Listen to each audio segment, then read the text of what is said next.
What happened to the Joker's revenge, and why did it meet such a grim fate? Find out today on JB Archive.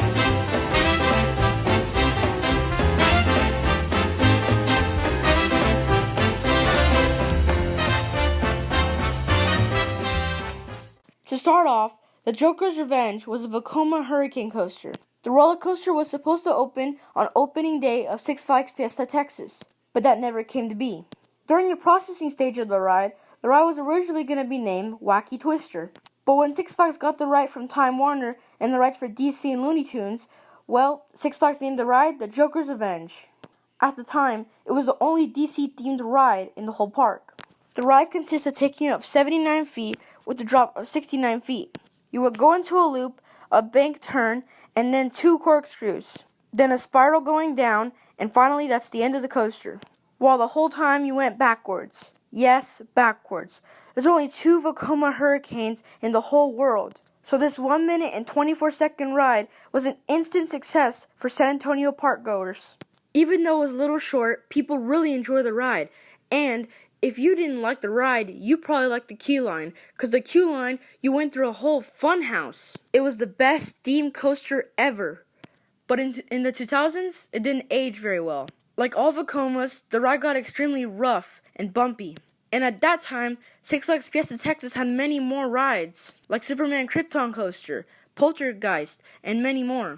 At that time, Six Flags New Orleans was just starting to get built, and they needed a major coaster to add to their lineup. So in 2007, Six Flags Fiesta Texas announced the closure of the Joker's Revenge to make room for the new Tony Hawk's Big Spin, which is now known as Pandemonium. Before we continue, here's some details about the ride. The ride was colored a bright pink color, and the cars were yellow with the Joker's face on it. The ride was located in the boardwalk section where Pandemonium currently is. The funhouse was 2 floors, so people can go upstairs and walk around. But anyways, in New Orleans, the Joker's Revenge got rethemed to the Jester for the Mardi Gras section of the park. The coaster's color changed to blue and green, with the cars being blue and green as well, along with the restraints being blue. The coaster was an instant success because Louisiana had never had a ride like that. The only thing was, it wasn't as good as the one in Six Flags Fiesta Texas. The whole queue line was outside. But then, in 2005, something terrible happened that will change the course of history for the Joker's Revenge / the Jester.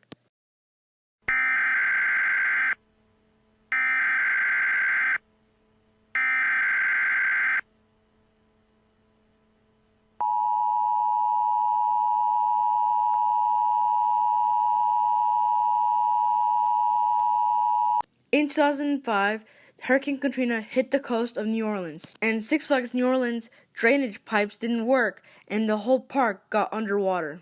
After the water receded, only a few rides were able to live. So Six Flags, seeing how much the whole land cost, didn't decide to rebuild the park or anything. They decided to take 2 rides and leave. And the 2 rides were Batman the Ride, which became Goliath in Six Flags Fiesta Texas, and Roadrunner Express, which is the same name in Magic Mountain.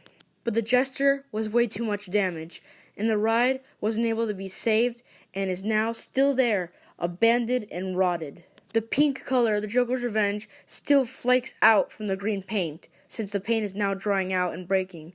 But the cars for the train are gone, and no longer there. So in the end, the Joker's Revenge no longer exists, and the only Vekoma Hurricane left is one all the way in Europe. But there's still one place that all broken rides or gone away rides or defunct rides remain. The JB Archives.